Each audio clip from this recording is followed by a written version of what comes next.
Oke, di minggu ini kita akan melanjutkan tentang COA ya. Setelah kemarin kita mengenal di apa namanya di buku besar itu ada pemberian nomor akun gitu ya. Jadi fungsinya apa sih pemberian nomor akun dan bagaimana cara mencatatnya gitu ya. Jadi ya nomor akun ini seperti halnya identitasnya akun gitu ya. Salah satu fungsinya sudah kita ketahui tadi adalah untuk mengisi kolom reference ya di jurnal ya untuk memastikan bahwa semua akun dalam jurnal itu sudah terposting gitu ya. Kemudian dalam pemberian nomor akun ini tadi ada aturannya gitu ya bahwa dibuatkan secara urut gitu ya bahwa untuk aset itu umumnya kepalanya 1, liabilitas 2, ya ekuitas 3, revenue 4, expense kalau nggak 5, 6 gitu ya. Nanti ada juga ada other expense dan sebagainya.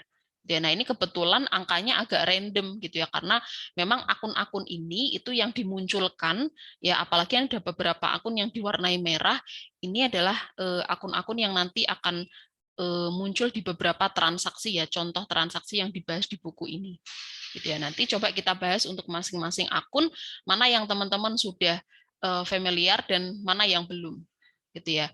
Oke, kita coba mulai dari aset dulu ya. Cash teman-teman sudah tahu ya, kenal cash ya. Kemudian ada piutang ya, piutang juga teman-teman sudah pakai ya akun ini di transaksi yang lalu. Supplies itu juga, supplies itu berarti perlengkapan atau peralatan.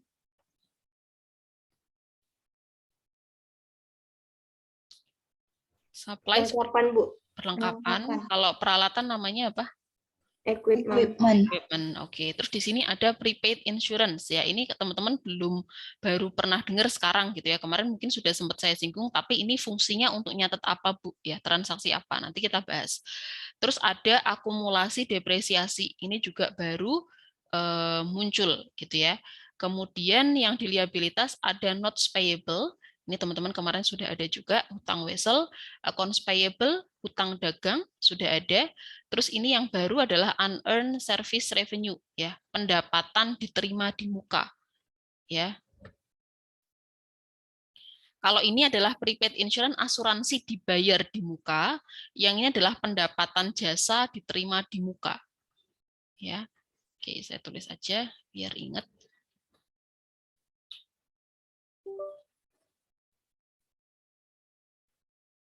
Mana nih?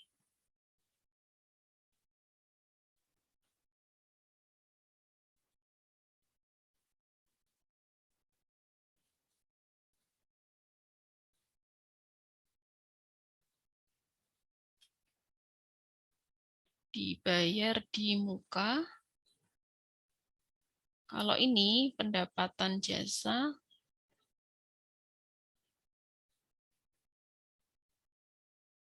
kok bisa?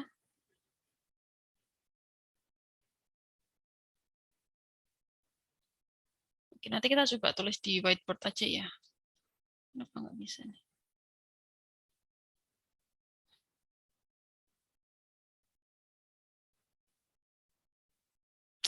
Oke, susah ya. Oke, nanti coba kita coret-coret di whiteboard aja ya. Terus yang berikutnya adalah salaries and wage payable, ya hutang gaji dan upah gitu ya. Interest payable, hutang bunga, ya. Kemudian yang equity ada share capital, ada retain earning, laba ditahan, dividen, ini teman-teman juga sudah kenal. Sama yang baru di sini ada income summary. Ya, income summary ini buat apa? Ya, kemudian nanti kita bahas revenue, ada service revenue karena di sini kita masih ngomongin tentang siklus di perusahaan jasa, transaksinya juga kebanyakan bukan kebanyakan, memang semuanya adalah transaksi di perusahaan jasa gitu ya. Memberikan jasa, menerima ya pembayaran atas jasa gitu ya. Kemudian beban ya ada supplies expense, depreciation expense ya. Depreciation expense ini nanti kaitannya sama ini ya, akumulasi depresiasi. Terus ada insurance expense ya, beban asuransi ya, salaries and wage expense, beban sewa, beban utilitas sama beban bunga. Oke, sekarang kita mau coba bahas dulu yang prepaid insurance ya, yang di aset ini.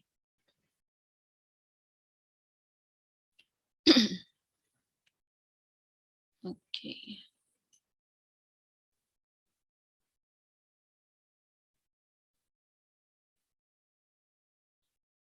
Sorry. Oke. Ada akun yang baru muncul ya, ini nanti juga di transaksi berikutnya kalian akan pakai akun ini, contoh-contohnya itu akunnya namanya adalah prepaid insurance atau bahasa Indonesianya adalah asuransi dibayar di muka. Oke, dari namanya ada yang bisa kira-kira nggak ini maksudnya apa? Ini masuknya kelompok akun aset tadi ya. Kenapa dia masuk kelompok akun aset sesuai dengan definisinya? Namanya dulu ya, belum definisinya. Ada yang nggak yang kira-kira bisa mengira-ngira kenapa dia masuk kelompok aset?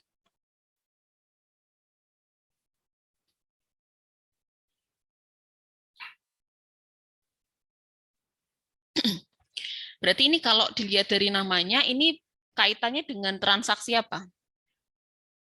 Cash ya, Bu. Hmm?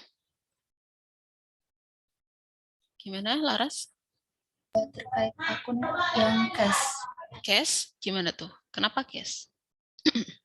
Karena dari namanya kayak asuransi dibayar di muka, berarti dia kayak secara tunai gitu, Bu. Asuransi dibayar di muka, berarti secara tunai. Oke, ada pembayaran atau penerimaan di situ, Mbak, berarti. Kira-kira. Pembayaran, Bu. Oke, kita coba apa namanya buat sebentar ya.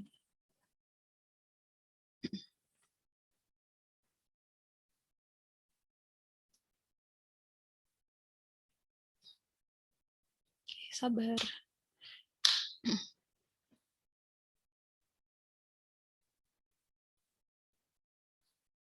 Laptopnya juga udah lelah ya. Oke.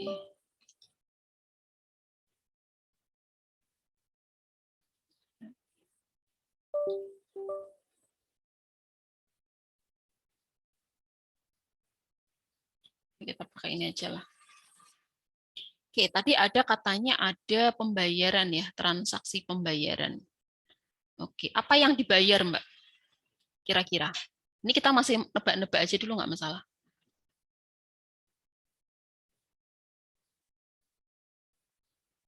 Apa yang dibayar dari namanya prepaid insurance? Ini berarti kaitannya dengan transaksi apa sih?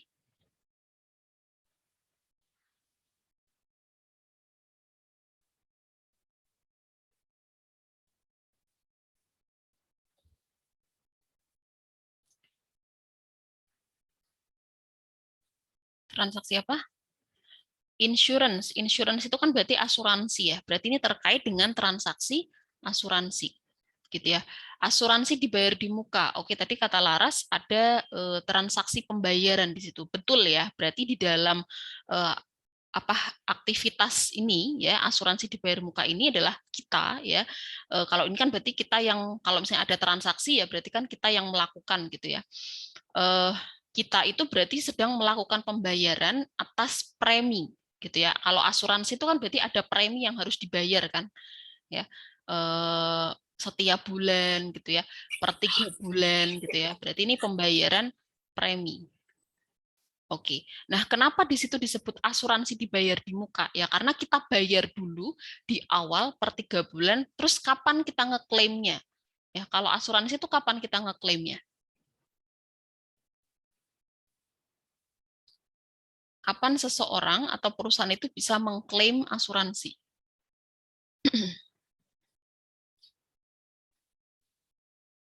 Kapan, Laras?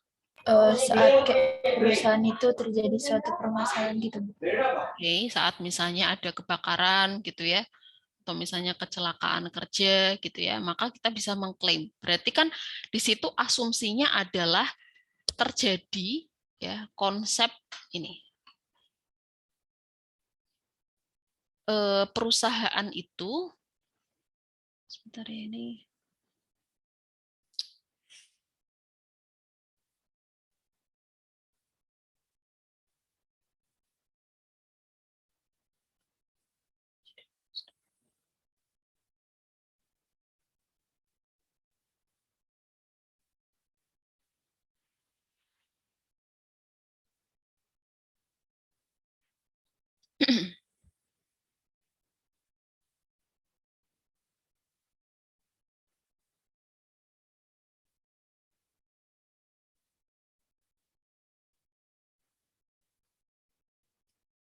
Oke, sabar ya teman-teman.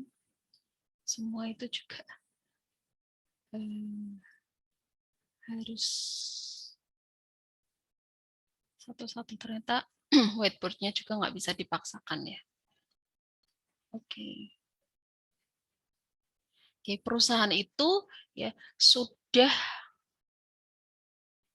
saya perusahaan itu sudah melaksanakan kewajiban, tapi sudah dapat haknya belum kira-kira dalam konteks asuransi dibayar di muka ini? Belum. Belum ya. Kapan dia dapat haknya? Saat dia bisa ngeklaim si asuransinya itu, Bu.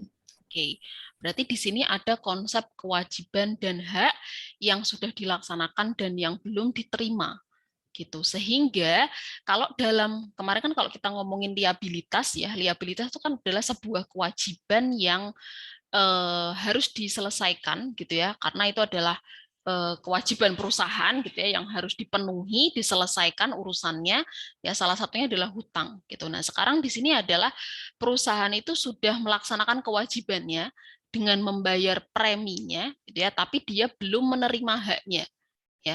Harusnya kan kalau kita sudah bayar kita menerima hak kita gitu ya langsung gitu ya. Tapi karena di sini perusahaan itu sudah bayar dulu ya untuk 1 bulan ke depan, untuk 3 bulan ke depan, tapi kita belum bisa mengklaim ya asuransinya ya, berarti kita belum menerima hak kita ya sebagai apa namanya orang yang tadi ya mendaftarkan diri di asuransi tadi itu. Berarti di sini ya ada konsep tadi ya, kita belum menerima hak kita tapi sudah melaksanakan kewajiban, maka itu dicatat sebagai aset untuk perusahaan kita gitu ya. Tadi namanya adalah asuransi dibayar di muka. Kita bayar dulu ya, kewajiban kita sudah dilaksanakan tapi kita belum menerima hak kita ya, maka itu dicatat sebagai aset ya untuk kita gitu ya. Besarannya berapa ya, sesuai dengan besaran nilai premi yang sudah dibayarkan. Itu adalah besaran aset yang bisa kita klaim atau yang kita catat. Oke. Ini mungkin yang salah apa ya? Oke.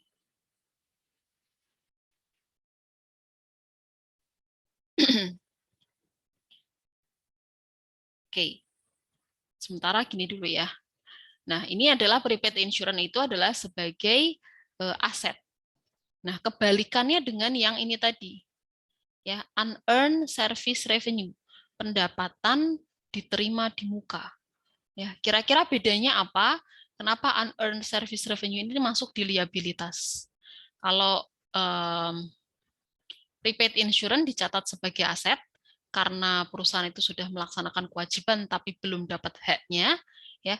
Kalau yang unearned service revenue dia dicatat di liabilitas. Kira-kira kenapa tuh? Bedanya apa?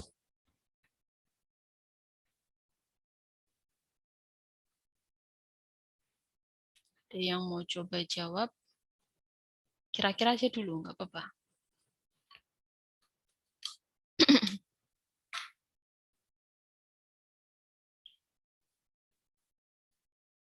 Ada, teman-teman?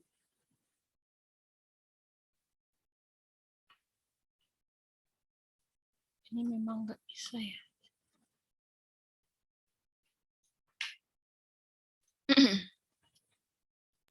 Oh, berarti dia haknya udah dapat tapi kewajibannya belum ya, Bu. Jadi revenue-nya udah dapat tapi servisnya belum dikasih. Oke, contohnya bisa kasih contoh nggak mungkin? Dari definisinya betul. Yang pendapatan diterima di muka, sebentar ini atau mungkin kira-kira ini.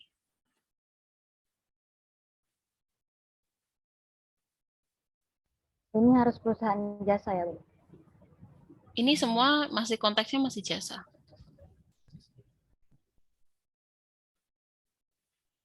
Misalnya ada perusahaan servis AC, Bu. Mereka ketentuannya itu mesti bayar di muka. Jadi mereka dapat preminya dulu, baru mereka kasih servisnya ke customer. ngasih servisnya ke customer. Oke, berarti di situ ada hak yang sudah diterima perusahaan tapi kewajibannya belum dilaksanakan gitu ya. Iya, Bu. Oke. Betul ya. Definisinya betul, contohnya juga bisa, boleh gitu ya. Jadi konsep dari ya, unearned service revenue ya atau pendapatan diterima di muka itu adalah kebalikannya dari si prepaid insurance ini tadi. Ya, kalau unearned service revenue itu adalah pendapatan diterima di muka. Jadi perusahaan dapat haknya dulu ya, si customer itu bayar ke kita, tapi kita belum melaksanakan kewajiban kita ya ke customer gitu ya. Jadi kita belum memberikan jasa atau menyerahkan jasa ke customer. Ya, contohnya apa? Misalnya tadi ya kita perusahaan jasa servis AC misalkan. Ya dia si customer ini dia bayar untuk 3 bulan ke depan gitu ya. Berarti yang jadi prepaid insurance-nya misalnya sekarang ini bulan apa? Bulan Maret ya. Berarti 3 bulan ke depan Maret, April, Mei gitu ya. April, Mei-nya sudah diterima, tapi kan belum kita berikan jasanya gitu. Jadi April, Mei itu kita catat sebagai unearned service revenue ya, customer-nya dicatat sebagai tadi ya dia dia punya hak di situ gitu ya.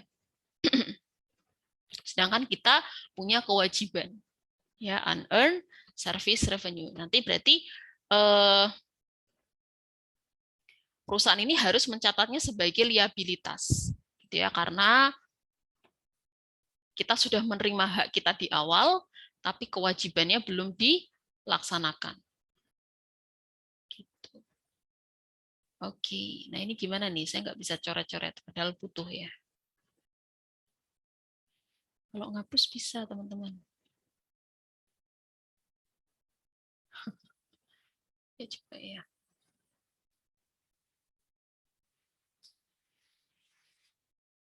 Itu pena saya.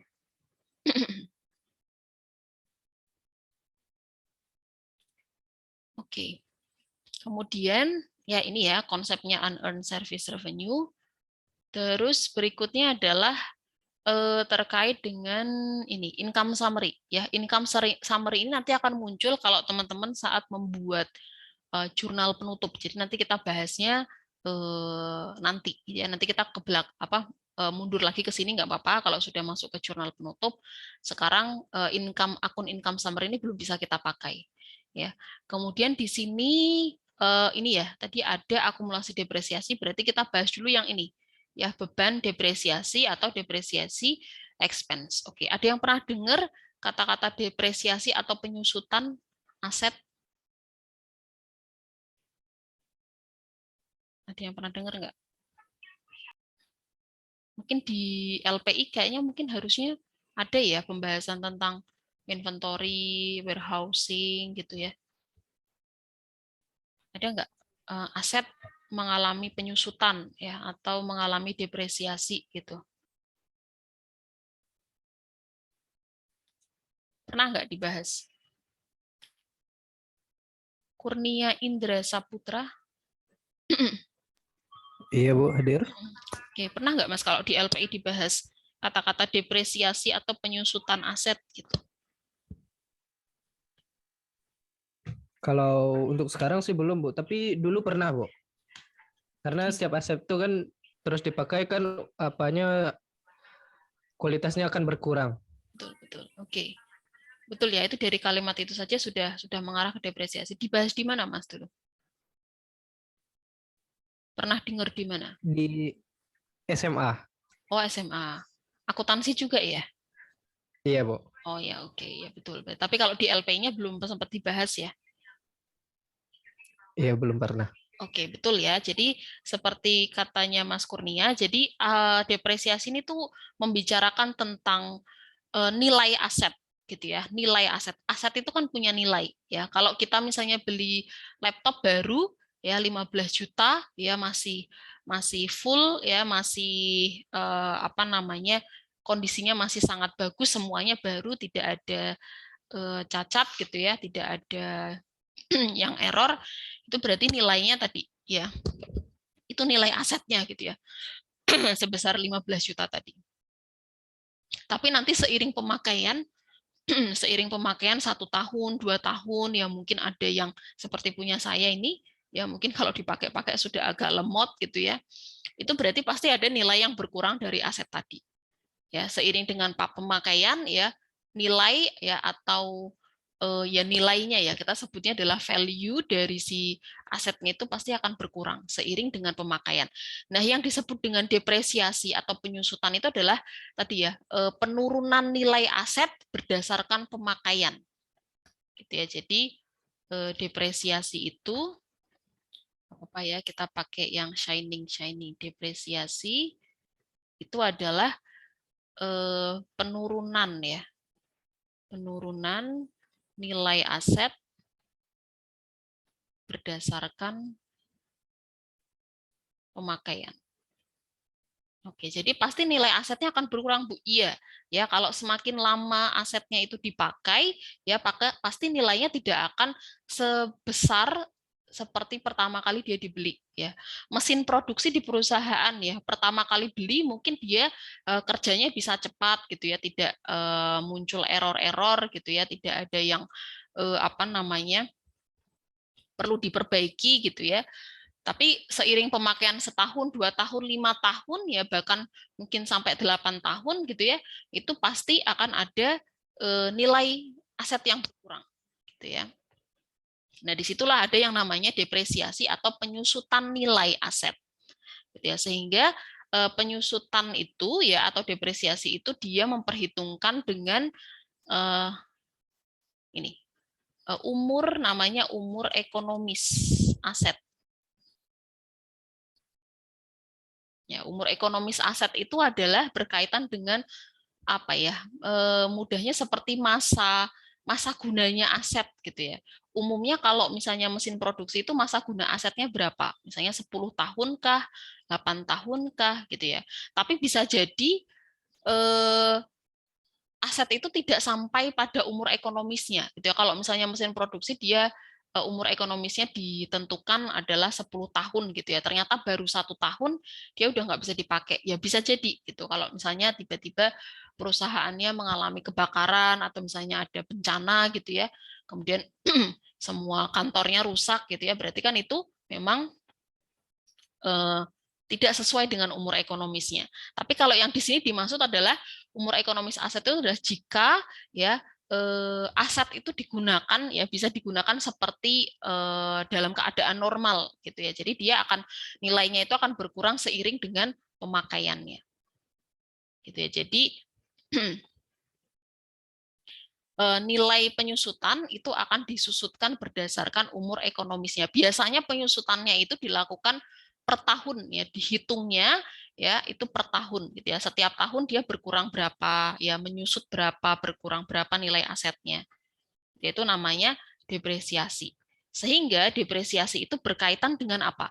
Kira-kira berkaitan dengan equipment atau supplies. Kalau depresiasi. Equipment, Bu. Equipment ya, karena kenapa itu? Karena dia lebih banyak yang ke peralatan yang menyusut itu. Ya, karena masa pakainya kalau equipment lebih dari 1 tahun ya.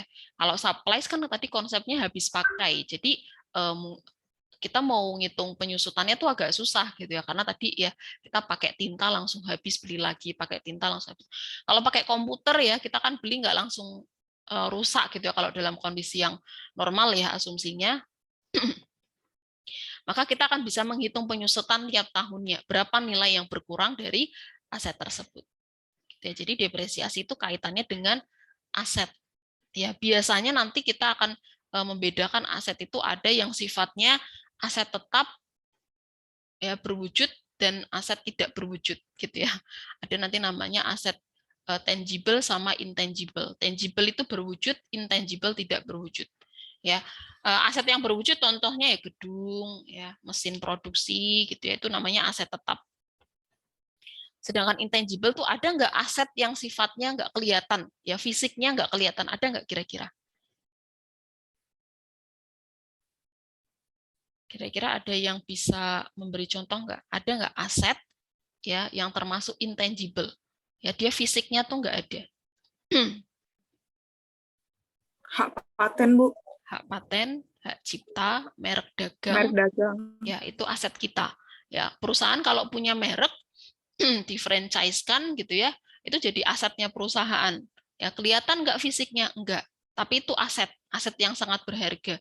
Apalagi kalau namanya sudah mereknya tuh merek yang sudah dikenal orang banyak gitu ya. Ya, orang mau franchise gitu ya, maka dia harus beli aset itu. Yaitu aset kita, tapi nggak ada fisiknya. Itu. Nah, yang bisa disusutkan itu ya menggunakan depresiasi, yaitu adalah yang sifatnya aset tetap, yang ada fisiknya. Oke, berarti depresiasi itu kaitannya dengan aset tetap. Nah, pasangannya depresiasi, nah depresiasi ini tadi masuknya ke, sorry ya, ini kayaknya nggak bisanya karena ada ini deh. Tapi ini saya nggak tahu ini dari mana gitu.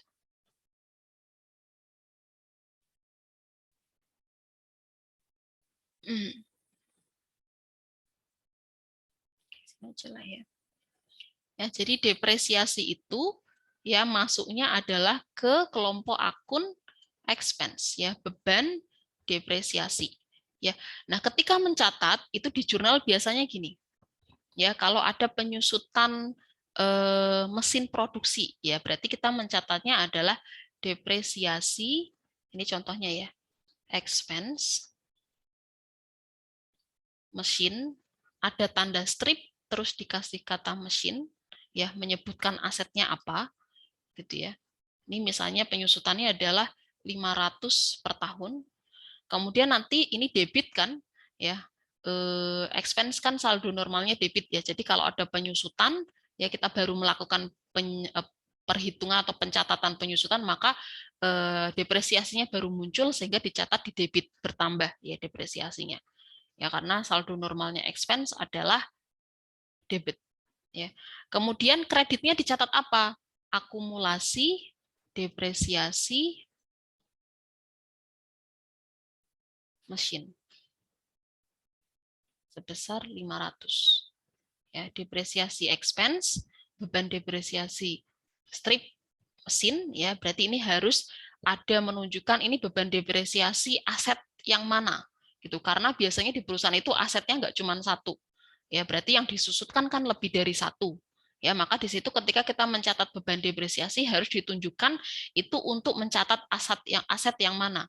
Nanti misalnya di sini ada beban depresiasi mesin, beban depresiasi truk misalkan, beban depresiasi komputer misalkan. Jadi harus dikasih tahu nama asetnya. Ya, debit dicatat di debit, kreditnya apa? Akumulasi depresiasi mesin. Ya, ini akumulasi depresiasinya ada di kredit, artinya apa? Ini kan expense ya. Ini berarti di debit itu berarti artinya bertambah. Ini akumulasinya di kredit itu juga artinya bertambah. Loh Bu, kok bisa akumulasi depresiasi bertambah dicatatnya di kredit? Padahal tadi kita lihat ya di akun ini akumulasi depresiasi itu masuk kelompok aset. Oke, kira-kira kenapa? Padahal tadi saya bilang di sini akumulasi depresiasi itu dicatatnya di kredit, tapi itu berarti artinya bertambah. Akumulasi depresiasi itu nanti untuk menampung ya tadi ya akumulasi dari nilai depresiasinya gitu ya. Jadi kalau misalkan depresiasinya 500 tahun pertama ya akumulasi depresiasinya 500 gitu ya. Nanti tahun kedua berarti akumulasi depresiasinya jadi 1000. Tapi ketika mencatat menjurnal ya sama ya, balance kreditnya itu debit kreditnya harus sama. Tapi ini intinya adalah untuk mencatat akumulasi dari depresiasi asetnya tadi. Oke, kira-kira kenapa nih? Padahal dia masuk ke kelompok aset. Aset itu saldo normalnya debit kalau bertambah. Nah, yang akumulasi depresiasi ini dia bertambah malah di kredit.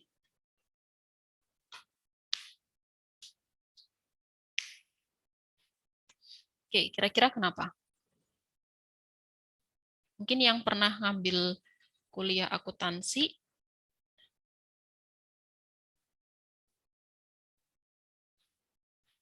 ada yang pernah dengar?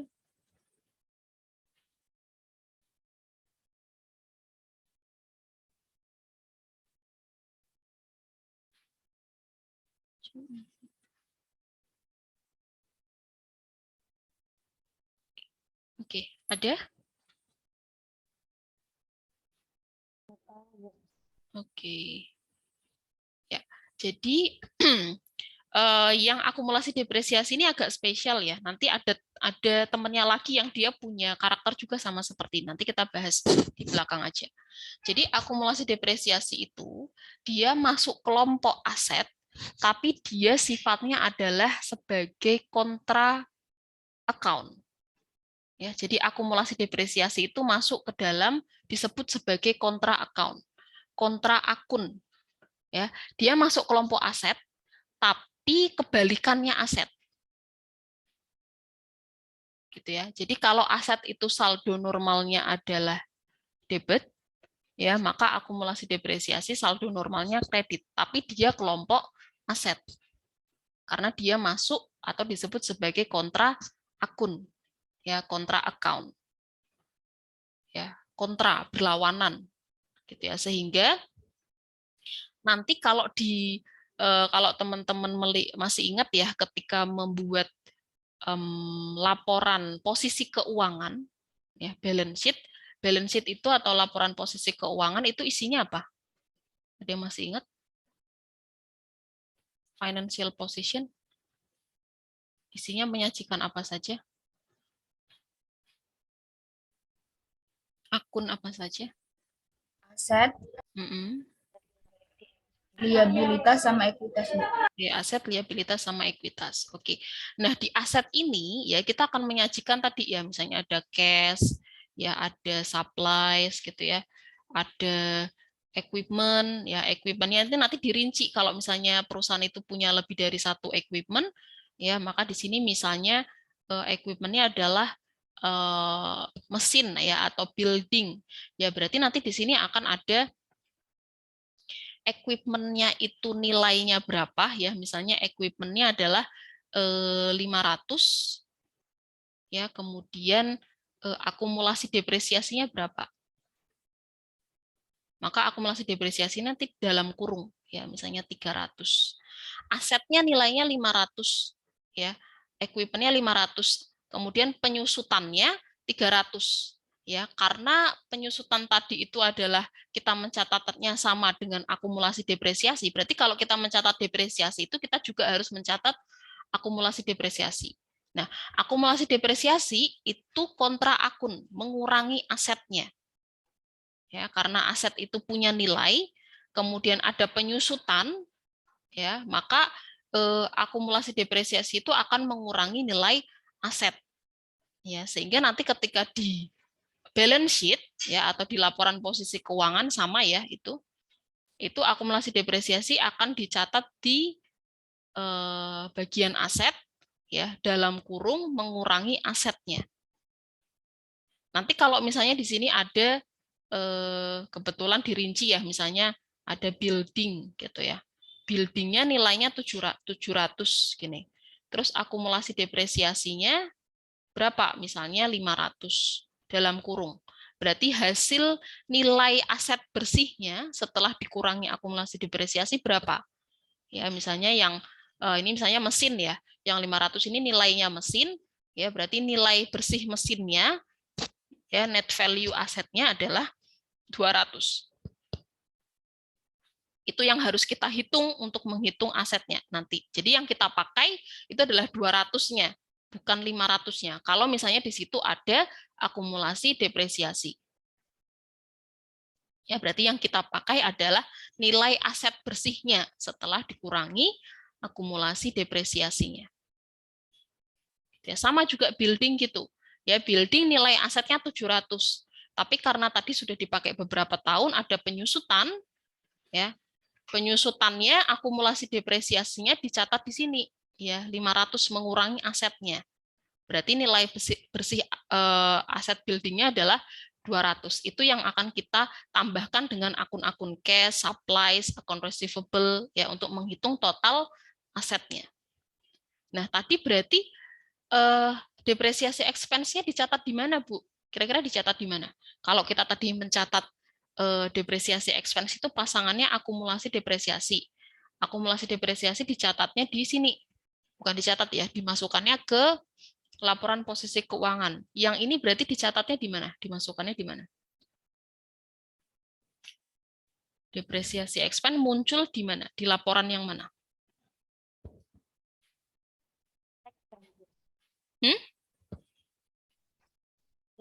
Equity ya, Bu? Equity. Di laporan apa?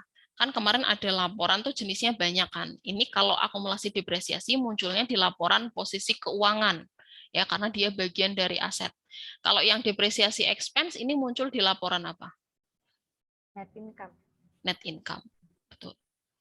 Ya, karena dia bagian dari expense. Ingat, net income itu hanya menyajikan kelompok akun revenue dan expenses. Ya, jadi semua akun pendapatan, semua akun beban-beban itu munculnya di income statement. Sedangkan aset, liabilitas, ekuitas ya dicatatnya di laporan posisi keuangan atau financial position statement, atau nama lainnya adalah balance sheet.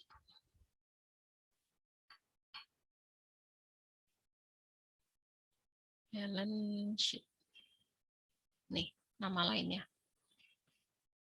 Itu ya. Jadi akumulasi depresiasinya muncul di balance sheet, depresiasi expense-nya muncul di income statement. Ya, kalau kemarin kan kita waktu ngitung maaf ya teman-teman. Waktu kita ngitung aset yang ada di balance sheet itu kan kita cuman cash, supplies, equipment, langsung gitu ya, kita tambahkan berapa. Nah, sekarang kita sudah berkembang lagi ya penjelasannya. Kita kenal ada yang namanya penyusutan, konsep depresiasi. Maka kalau di situ ada konsep depresiasi, ada aset yang disusutkan, ya maka di situ muncul akumulasi depresiasi. Ya, di mana akumulasi depresiasi itu adalah bagian dari aset tapi sifatnya kontra, kebalikannya aset. Dia mengurangi nilai aset.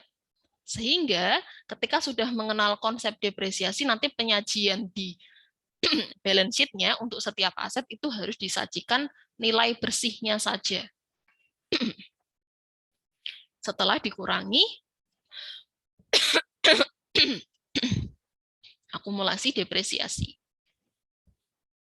Gitu ya, sebentar ya teman-teman.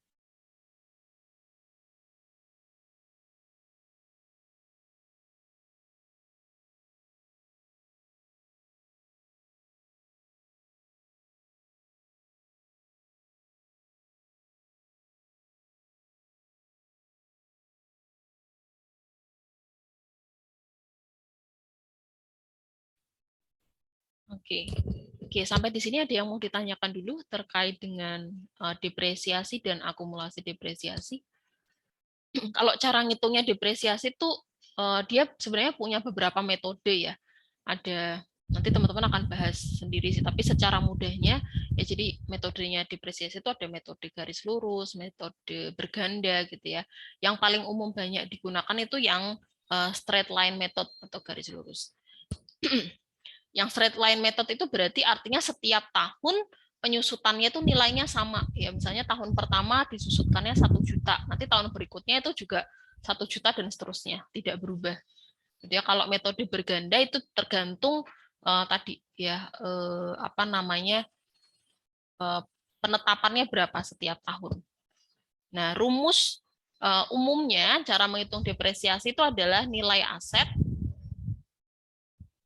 dibagi dengan umur ekonomis. Umur ekonomis tadi atau masa guna pakainya si asetnya. Ya, misalnya nilai asetnya adalah 15 juta laptop.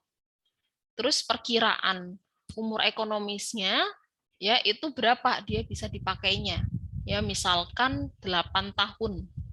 Ya, berarti penyusutannya adalah setiap tahunnya disesuaikan ini tadi 15 juta dibagi 8. Itu adalah nilai depresiasi atau penyusutan per tahunnya. Kira-kira setiap tahun itu akan berkurangnya segitu nilainya. Jadi yang namanya penyusutan itu tuh estimasi, bukan estimasi ya, kira-kira ya, memang nggak bisa tepat ya. Karena bisa jadi tadi ya kita memperkirakan umur ekonomisnya 8, ya kita susutkan setiap tahun misalnya 200 gitu ya, terus kita masih bisa pakai sampai berapa tahun ke depan. Ternyata tiba-tiba baru dipakai 1 tahun ya di tahun depan itu ada tadi misalnya perusahaan mengalami bencana gitu ya, kebakaran, ya berarti kan kita sudah nggak bisa pakai. Jadi memang depresiasi itu ada perhitungan, tapi dia juga mengira-ngira tadi ya setiap tahun tuh kayaknya penyusutannya ya nilai asetnya akan berkurang, berarti misalnya 200.000 tahun pertama, tahun kedua 200.000 gitu ya.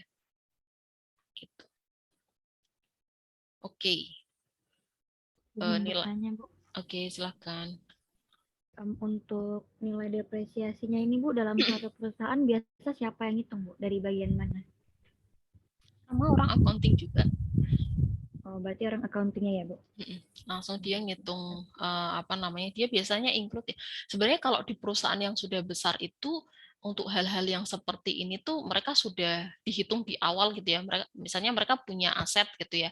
Terus kan kalau sekarang perusahaan sekarang sudah banyak pakai aplikasi, misalnya kalian udah diajarin pakai ini juga nggak ya? SAP. Pernah dengar nggak? Ya, dia pakai SAP itu kalau dari situ kan setiap aset yang perusahaan milik itu biasanya sudah dicatat, umur ekonomisnya berapa, muncul penyusutannya.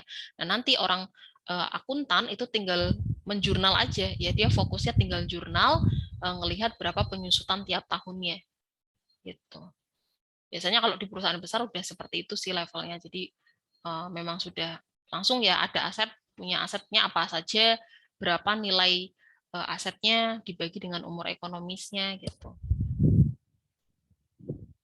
Baik, Bu. Terima kasih, Bu. Oke, sama-sama. Ada lagi? Bu, saya ingin bertanya. Oke, silakan. Siapa nih? Kan Ferdi Efrinza, Bu. Oh, Ferdi. Kan depresi expense itu kan mengurangi nilai aset gitu kan. Bukan mengurangi, yang mengurangi akumulasi. Oh ya, maksudnya beda Mas soalnya. Yang expense itu expense, akumulasi depresiasi itu dia masuk kelompok iya, aset. akumulasi depreciation itu mengurangi aset, Bu. Nah, kan misalnya ada ini, terkadang ada equipment yang semakin lama dia tuh harganya semakin mahal, Bu. Bukan karena performa yang semakin meningkat, tapi kan karena ada nilai historisnya, Bu. Contohnya apa? Contohnya kayak mobil klasik gitu, Bu, kan. Kayak semakin lama mobilnya gitu, semakin mahal harganya gitu. Nilainya bertambah. Berarti beda ya, itu kan berarti tapi tergantung Mas, kalau misalnya itu ada value, ada pemakaian, pasti nilainya akan berkurang gitu. Kalau itu nanti dia masuknya ke kelompok aset tertentu ya. Nanti di sini perusahaan itu juga punya, jadi gini, di bagian aset perusahaan itu punya jenis penyusutan, tapi dia beda. Ada yang untuk aset tetap, ada yang untuk misalnya tanah ya. Tanah itu dia juga ada penyusutannya, tapi namanya bukan depresiasi, ya namanya deplesi. Jadi itu sama-sama penyusutan, tapi konsepnya beda. Jadi nanti ada beberapa aset tertentu yang dia sebenarnya konsepnya juga disusutkan karena ada pemakaian, gitu ya. Tapi tidak disamakan seperti aset misalnya yang equipment, aset tetap, gitu ya. Jadi ada depresiasi, ada deplesi. Gitu. Nanti sebenarnya kita akan ngomong itu jauh sih. Di akuntansi pengantar itu dibahas, tapi kalau yang ini saya nggak tahu nih nanti target capaian pembelajarannya ke sana juga apa enggak. Tapi yang paling jelas teman-teman harus ketahui itu adalah bahwa aset itu harus ada konsep penyusutannya karena ada masa guna pakainya. Gitu. Tapi betul, tadi betul ya, ada beberapa aset tertentu yang kayak tanah gitu kan. Tanah itu kan juga semakin lama kan juga semakin harganya kan semakin mahal ya. Ya, jadi kita malah tanah itu biasanya harganya nggak turun gitu ya, malah makin naik.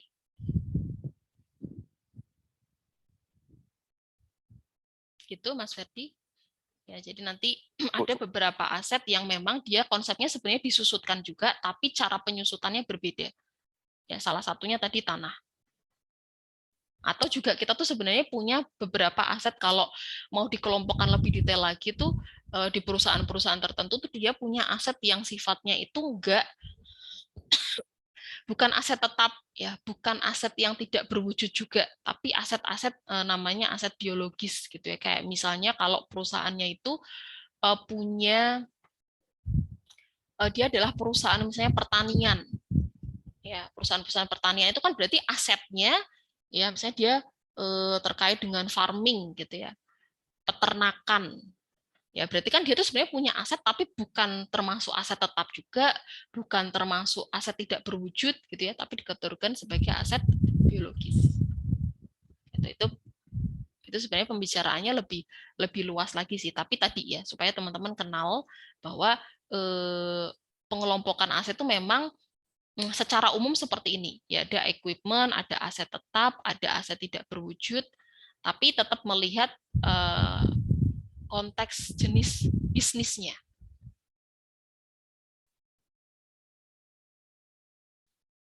Gitu. Oke, bagus Mas Ferdi pertanyaannya. Oke, ada lagi?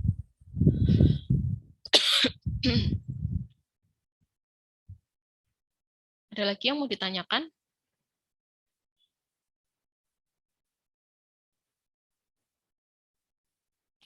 Rangga Nur Fajar hadir?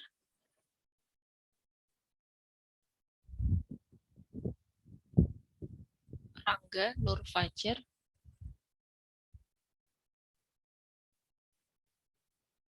Indra Wahyudi. Masih nggak ada orangnya. Oke, Rangga juga nggak ada ya.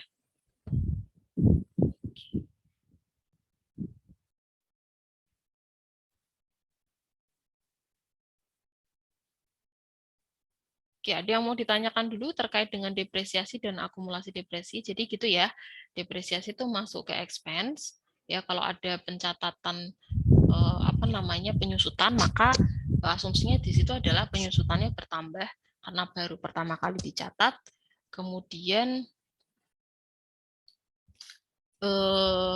pasangannya adalah akumulasi depresiasi di kredit, gitu ya. Kenapa dikredit padahal dia bertambah baru dicatat gitu ya, karena akumulasi depresiasi itu adalah kontra akunnya aset ya, jadi dia masuk kelompok aset tapi saldo normalnya kredit, dia mengurangi nilai aset. Tuh. Oke, sekarang kita kembali ke sini ya, tadi depresiasi sama akumulasi depresiasi. Oke ya, ini berarti beberapa akun sudah yang agak cukup unik sudah dibahas. Nanti berikutnya kita disesuaikan sama transaksinya aja.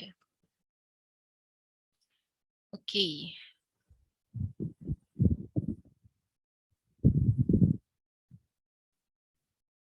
Ini ya, numbering system ya, biasanya dimulai with the statement of financial position account gitu ya, berdasarkan posisi ya akun pada laporan keuangannya ya, asetkah, ya liabilitaskah, terus equity ya, kalau liabilitas 2, equity 3 dan seterusnya.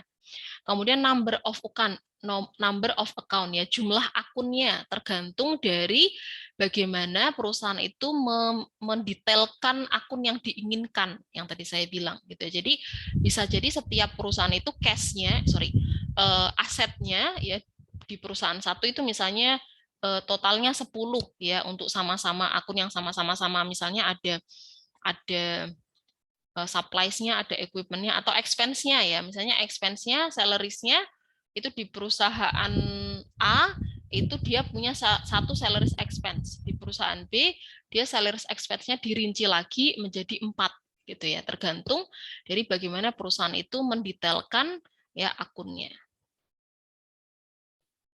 Oke, kemudian nah, ini contoh transaksi ya, kemudian dari ini mulai dari kita dasar analisisnya sampai kita melakukan posting, ini caranya seperti ini ya. Nanti teman-teman bisa lihat. Mungkin kita coba cek beberapa ya. Yang pertama yang misalnya di sini ini transaksi ya. Transaksi itu bentuknya seperti ini ya.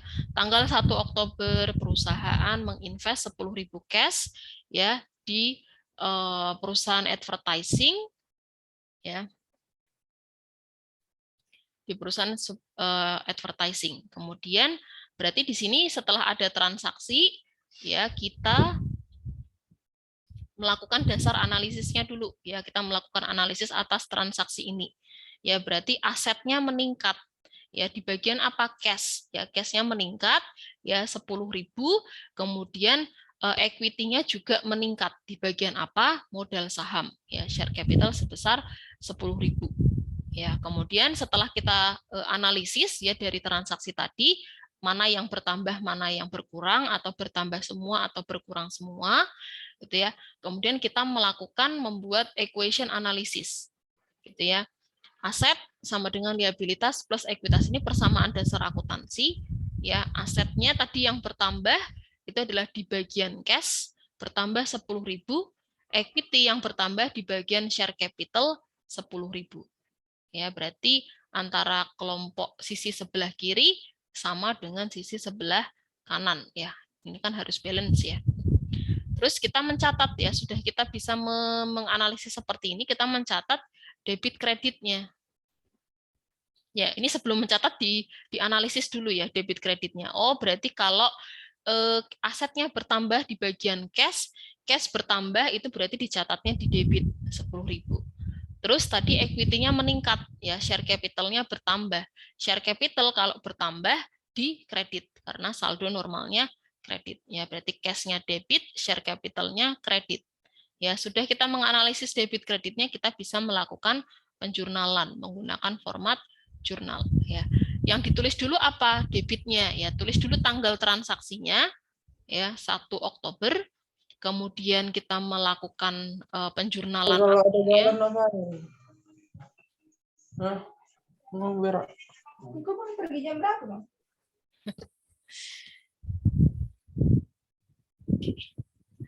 Ya, jadi kita catat ya, kita catat akunnya ya. Yang kita catat dulu adalah debit ya, debit to cash-nya kita catat, kemudian yang kredit kita catat agak menjorok, kemudian diberikan explanation ya, menerbitkan saham secara cash gitu ya, invest tadi ya, kemudian memberikan besaran ya, besaran nominalnya tadi ya, cash-nya 10.000 bertambah, kreditnya juga bertambah untuk share capital. Nah, di sini ada nomor akunnya ya. Berarti ini nomor akunnya diisinya adalah setelah kita melakukan posting. Jadi ini sebenarnya kalau misalnya postingnya ini tidak ada tahapannya, berarti ini kolom referensinya juga kosong. Ya, tapi karena di sini ada transaksi posting, berarti ini nomor akunnya itu diisi setelah kita melakukan posting ya, berarti asumsinya cash dan share capitalnya sudah diposting. Nah, ini dipostingnya kok formatnya kayak gini, Bu? Iya, jadi ini juga format buku besar ya, tapi buku besar yang versi sederhana. Jadi buku besar itu ada yang format sederhananya itu namanya adalah T account ya, T account T gitu ya. Jadi di sini nama akunnya, nomor akun, terus ini debitnya, debit ini debitnya, ini kreditnya ya. Debit itu selalu ada di sisi sebelah kiri, kredit di sisi sebelah kanan. Jadi ini juga tampilan buku besar tapi yang versi simpelnya ya. Tapi nanti biasanya kalau saya minta dibuatkan buku besar itu yang versi lengkapnya ya, yang kayak di contoh kalian yang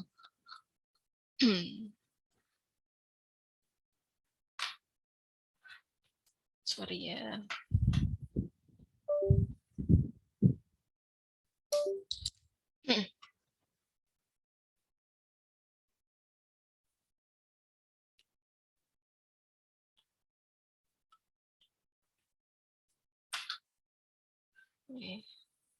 Ini gimana ya kalau ini kursornya tuh kayaknya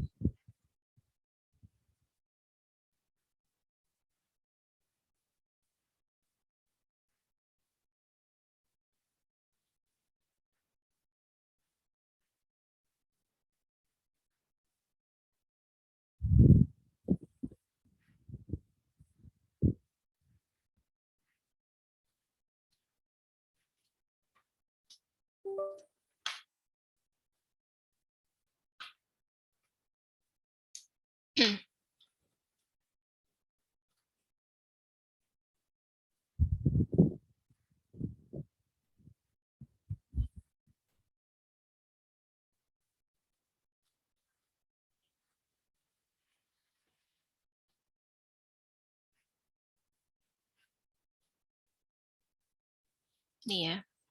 Jadi ini sama-sama buku besar tapi tampilannya sederhana. Sama juga di sini ada pemberian nomor akun ya, kemudian nomor akunnya ini diupdate ke jurnal ya untuk memastikan bahwa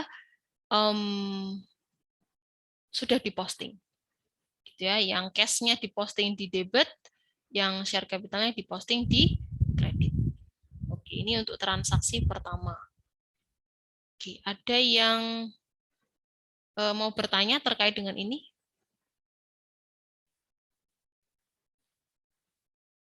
Pencatatannya. Oke.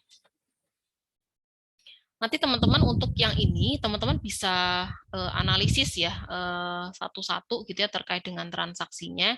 Karena kan sebenarnya kemarin kita sudah belajar tentang bagaimana membahas setiap analisis ya.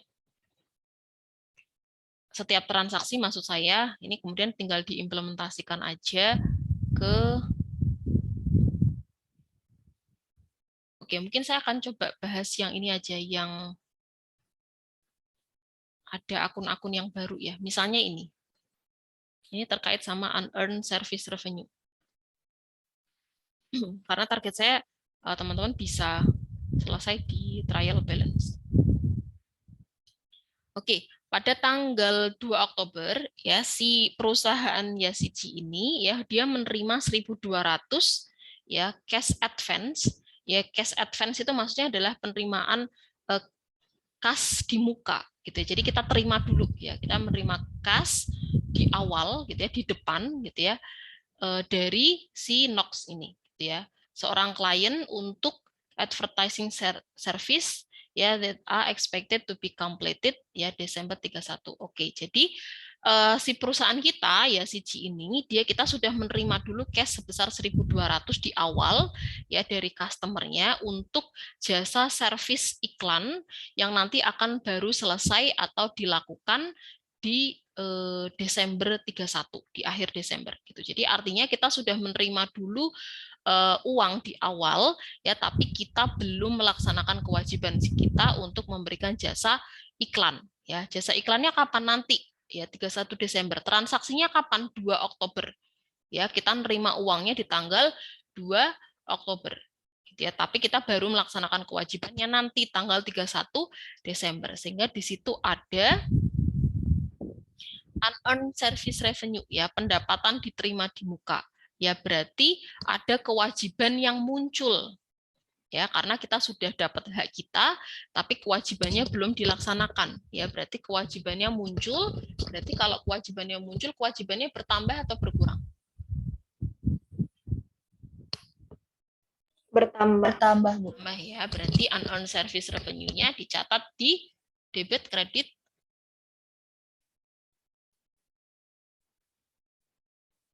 dicatat di debit atau di kredit? Di kredit. Kredit ya. Oke, berarti karena kita sudah menerima cash, cash-nya bertambah 1.200, cash bertambah itu di debit, ya, unearned service revenue-nya juga bertambah, ya, kewajibannya bertambah. Oke, berarti karena bertambah dicatatnya di kredit. Berarti cash pada unearned service revenue, ya, sebesar 1.200. Oke, kemudian diposting, nomor akunnya di-update. Kemudian ini terkait dengan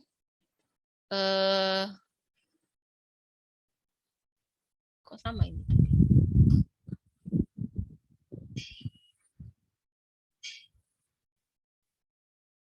Sama ya transaksi.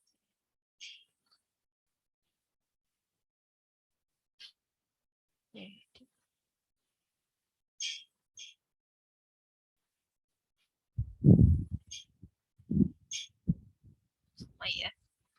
Ulang ternyata. Oke, ini tentang rent expense dan cash. Ya, ini sudah ada kemarin teman-teman belajar ini transaksinya.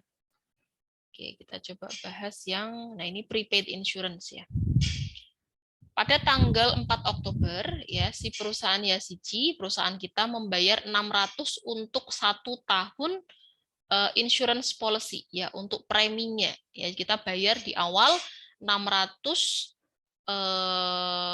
untuk 1 tahun premi asuransinya yang akan expire pada tanggal 30 September gitu. Jadi kita bayarnya di awal tanggal 4 sebesar 600 untuk 1 tahun ke depan. Gitu ya. Berarti di sini kita sudah melaksanakan kewajiban kita tapi haknya belum dapat. Ya, makanya di situ kita catat sebagai aset. Ya, prepaid insurance-nya muncul berarti dicatat sebagai aset. Ya, karena kita bayar berarti ada cash yang berkurang 600, cash berkurang itu berarti di kredit, ya prepaid insurance-nya muncul ya atau bertambah berarti dicatat di debit ya karena prepaid insurance bagian dari aset sebesar 600.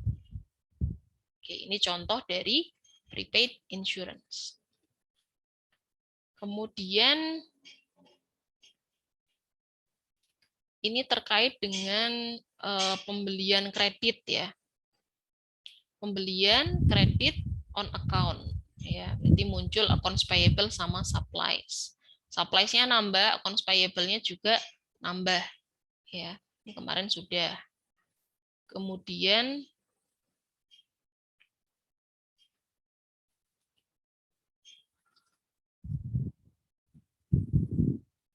ini mana ini transaksi?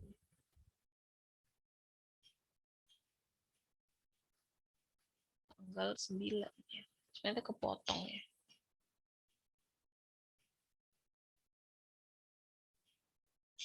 Oke, ini terkait dengan pembayaran dividen. Kemarin juga sudah ya. Kalau ada pembayaran dividen, berarti kasnya berkurang, ya dividennya juga muncul. Ya, dividen saldo normalnya di debit, ya tapi dia mengurangi ekuitas.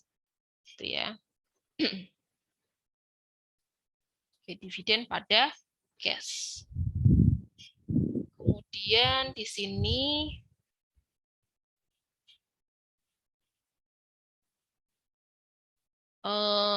ini terkait dengan beban gaji ya, beban gaji, bayar gaji berarti beban gajinya muncul, cash-nya berkurang. Ini kemarin juga sudah ada transaksi terkait ini di minggu lalu.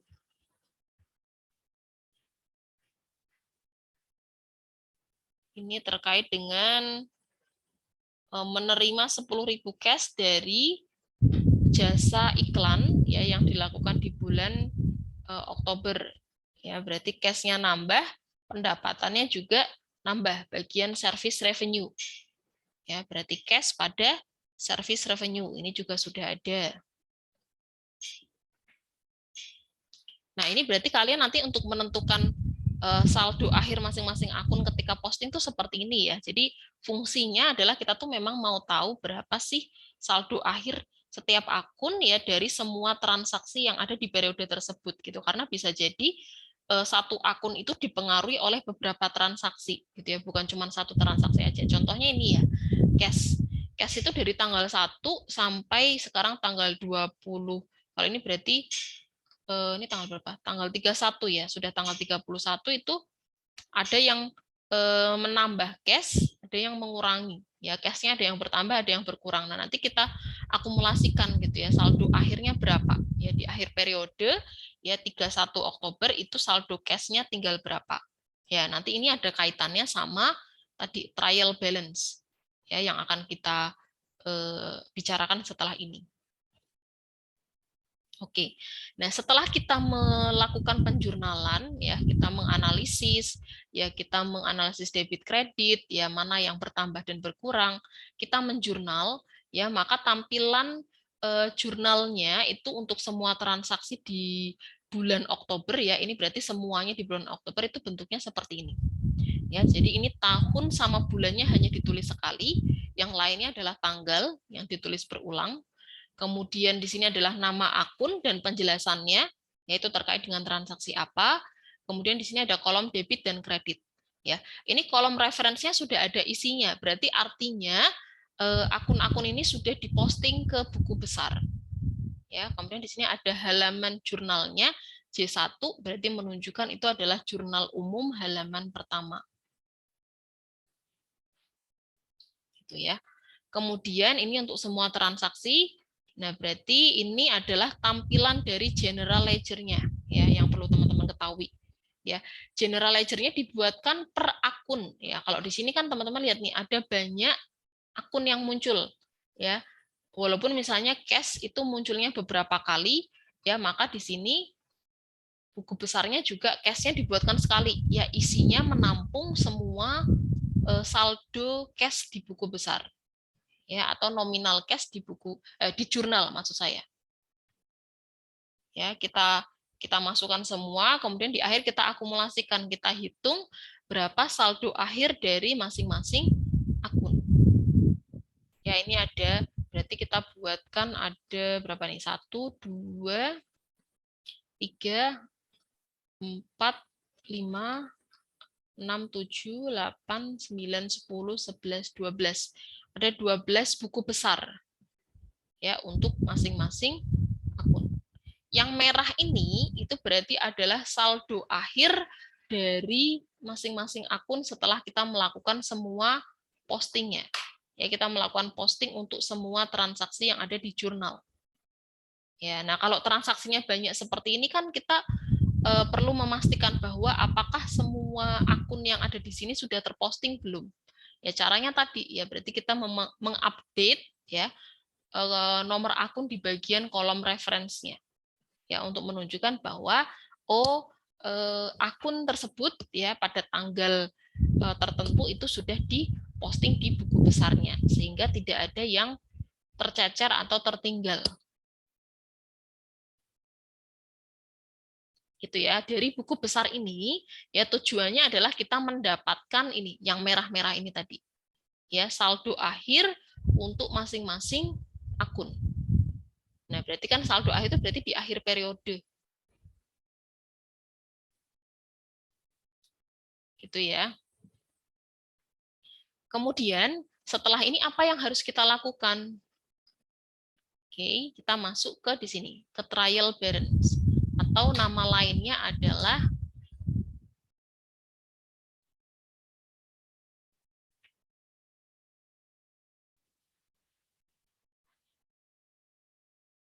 ini mungkin memang agak neraca saldo. Ya, jadi trial balance itu namanya adalah neraca saldo bahasa Indonesianya. Ya. Disebut dengan neraca saldo karena di trial balance itu kita menampung semua saldo akun ya yang didapatkan dari buku besar. Ya, jadi isinya neraca saldo itu adalah saldo akhir untuk masing-masing akun ya yang didapatkan dari buku besar. Ya, cash itu saldo akhirnya berapa, supplies itu saldo akhirnya berapa. Kenapa disebut dengan saldo akhir ya? Karena kita mau melihat berapa sih saldo di akhir periode bulan Oktober. Ini karena kebetulan periodenya adalah Oktober, maka kita mau tahu di akhir Oktober ya cash itu saldo akhirnya berapa, sisanya berapa. Ya, supplies saldo akhirnya berapa di akhir bulan Oktober.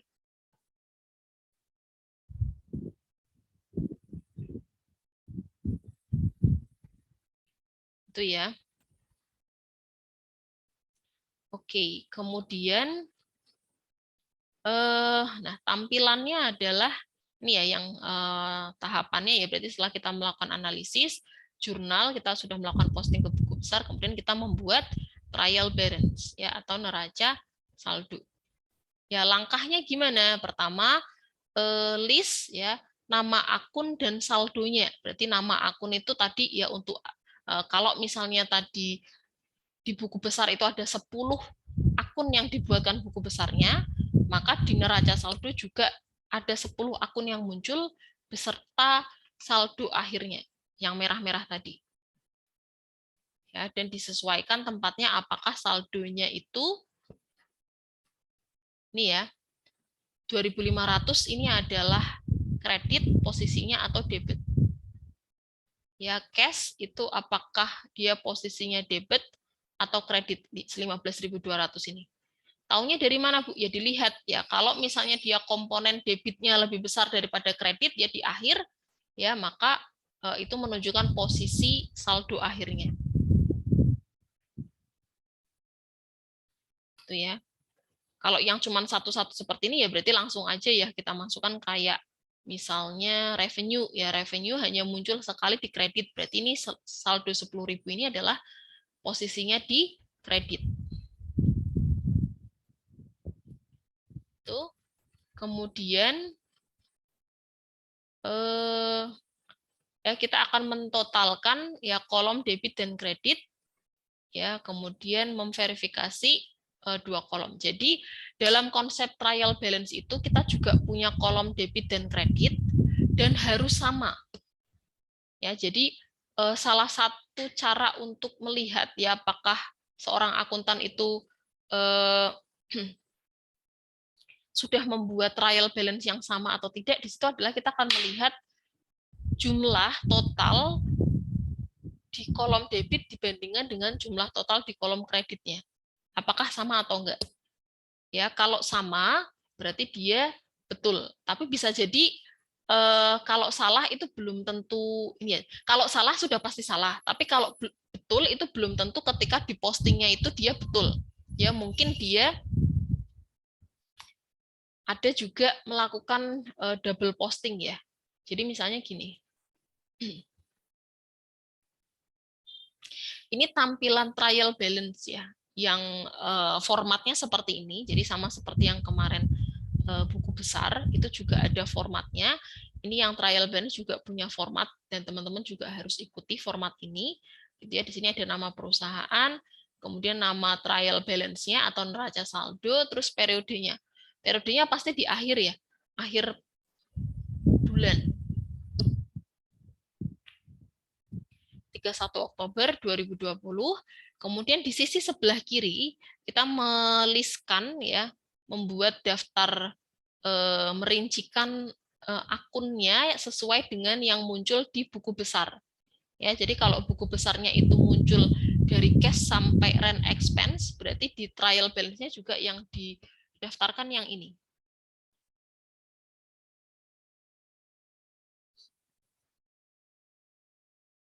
Gitu ya.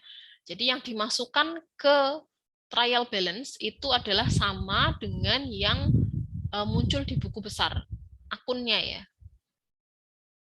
Dari cash sampai ke rent expense. Nah, kalau di sini ini kita tidak membicarakan apakah itu akun revenue atau akun expense, semuanya dimasukkan. Karena dasar membuat trial balance itu adalah kita merinci ya atau meliskan ya daftar akun yang muncul di buku besar. Jadi semua akun di buku besar yang punya saldo yaitu kita masukkan ke dalam trial balance ya, mulai dari cash sampai ke rent expense itu kita masukkan ke dalam trial balance-nya. Ya, jadi tidak berhubungan dengan kalau trial balance itu revenue sama expense aja atau aset liabilitas sama ekuitas, enggak. Cuman yang perlu dibedakan adalah dalam menyusun nih ya, trial balance ini mulai dari cash sampai rent expense itu disusunnya urut berdasarkan urutan di COA tadi. Ya, di COA tadi kan kita buatnya kan dari yang kepalanya satu ya, aset dulu, terus liabilitas dulu, ya ekuitas, revenue baru expense. Nah, di trial balance juga seperti itu. Ya, cash ini kan aset ya, notes payable ini liabilitas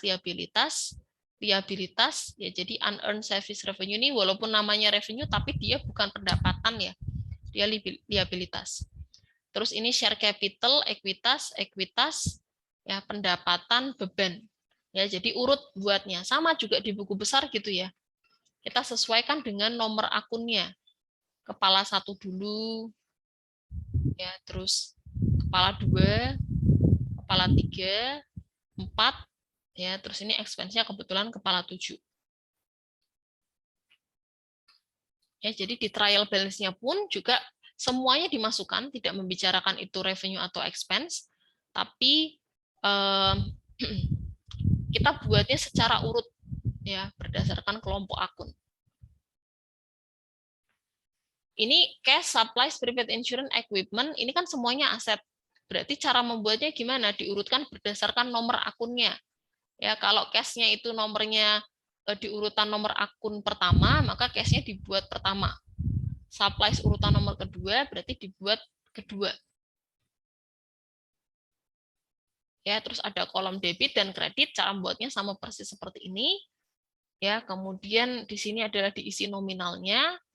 Ingat ya, di awal kita perlu memberikan notasi mata uang di awal saja, sama nanti di akhir ketika mentotalkan ya, melakukan penotalan. Ya, sudah kita masukkan semua ya saldo akhir untuk masing-masing akun disesuaikan dengan posisinya, apakah 15.200 di debit atau di kredit. Kemudian kita jumlahkan semuanya. Dalam trial balance itu harus memenuhi konsep tadi ya, balance antara kolom debit dengan kolom kreditnya. Kalau dia salah, ya misalnya dia hasilnya tidak sama, itu berarti ada yang salah ya. Salahnya itu bisa macam-macam sumbernya ya, bisa jadi dia salah mentotalkan ya, menjumlahkan di akhir, atau salah mengelompokkan dia posisinya debit dan kredit, atau bisa jadi dia salahnya mulainya dari di sini, dari buku besarnya, karena kan trial balance ngambilnya dari sini kan, berarti bisa jadi dia ada salah penginputan dalam buku besar. Mungkin ada yang belum dimasukkan gitu ya, atau ada perhitungan angka yang salah.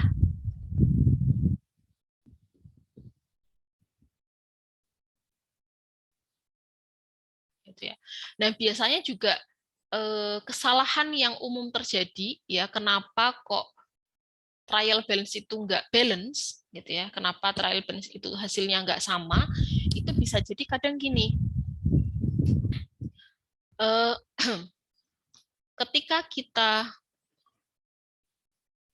ya misalnya akun cash ya, saldo di general ledger-nya itu misalnya tadi 15.200 ini ya.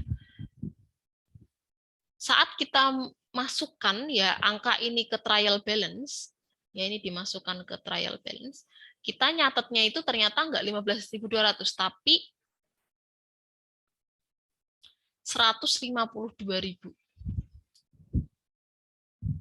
Atau bisa jadi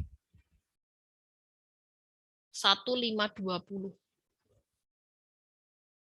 Ya, ada 0 yang lebih 1 atau ada 0 yang kurang 1. Mungkin kalau seperti ini masih agak kelihatan ya. Tapi kalau misalkan coba misalnya cash-nya itu di general ledger nilainya adalah 10.000. Ya, mungkin bisa jadi kita masukin di TB-nya, trial balance-nya itu adalah 100.000 atau 1.000. Kok bisa seperti itu? Bisa terjadi ya, karena biasanya kalau misalnya kita mencatat itu kan kadang mungkin ada yang tidak teliti ya saat kita menginput gitu ya. Mungkin kalau inputannya menggunakan sistem mungkin masih sedikit terbantu ya, kan biasanya di situ langsung nge-link gitu ya, kita input di buku besar ya, sudah muncul saldo akhirnya, itu langsung nge-link ke trial balance-nya. Tapi kalau misalnya inputannya adalah masih manual, ya masih yang membuat itu adalah karyawan, ya tulis tangan gitu pakai Excel inputannya misalkan, nah itu ada kemungkinan bisa terjadi seperti ini, itu ada gitu ya. Ya jadi seharusnya 10.000 tapi dicatat di trial balance 100.000 atau 1.000. Ya kalau seperti ini otomatis pasti saldo akhirnya yang di sini nggak sama ya antara debit dan kreditnya.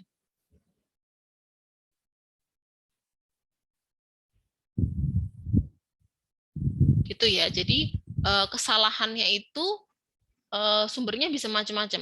Gitu ya. Ada yang kesalahan salah input ya, salah penginputan angka, salah hitung ya, salah hitung itu berarti salah menjumlahkan misalnya ya, atau salah tadi melakukan posting. Ya, jadi kesalahannya sudah dimulai dari saat posting. Sehingga kalau postingnya juga salah, saldo akhir di masing-masing buku besarnya kan salah ya. Nanti masuk di sini di trial balance-nya juga salah.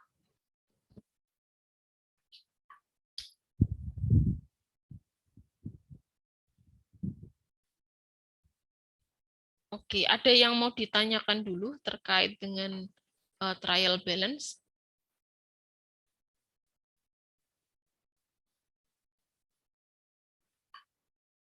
Ada?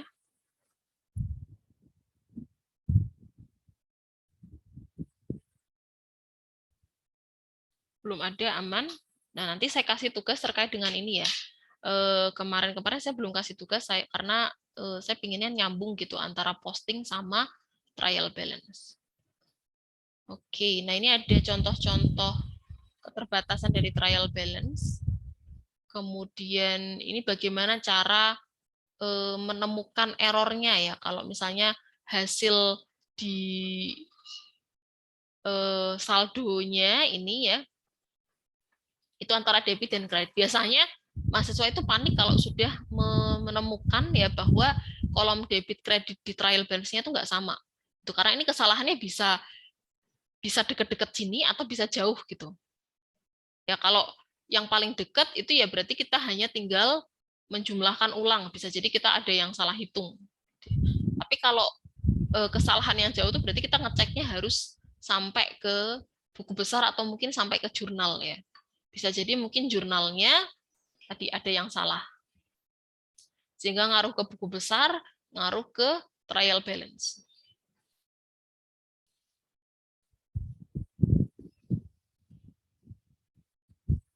Itu. Oke. Terus ini ya, misalnya tadi 1, 10, 100, 1000, ini biasanya angka-angka seperti ini yang suka miss gitu. Nah, ini konsep tentang currency sign ya, notasi mata uang ya, sama underlining double line yang kemarin saya bicarakan. Ya, notasi mata uang itu tidak muncul di jurnal atau buku besar. Ya, jadi kalau teman-teman perhatikan dalam mencatat jurnal atau buku besar itu tidak dikasih dolar, tidak dikasih rupiah gitu ya. Biasanya ya notasi mata uang itu muncul di trial balance dan laporan keuangan. Ya, jadi dia muncul di neraca saldo dan laporan keuangannya itu ya akan muncul dolar dan rupiahnya, notasi mata uangnya. Ya. Kemudian notasi mata uang hanya muncul di first item ya, di angka pertama dan total kolomnya. Ini ya di 15.200 dan 15.000 di first item sama di totalnya. Ya, kemudian berikutnya adalah double line, underlying double line ini. Ini juga penting ya untuk menunjukkan bahwa setelah ini tidak ada perhitungan lagi. Ini adalah hasil akhir.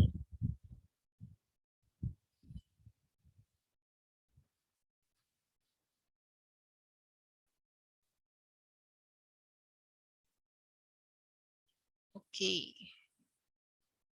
Oke. Untuk materi trial balance sudah selesai. Yang untuk adjustment-nya itu insya Allah saya jelaskan minggu depan saja karena itu pembahasannya cukup panjang. Jadi kayaknya kalau terpotong-potong buat saya nggak terlalu enak gitu ya. Nanti kita ngulang lagi gitu yang kemarin. Teman-teman juga mungkin ada yang masih perlu dijelaskan gitu ya.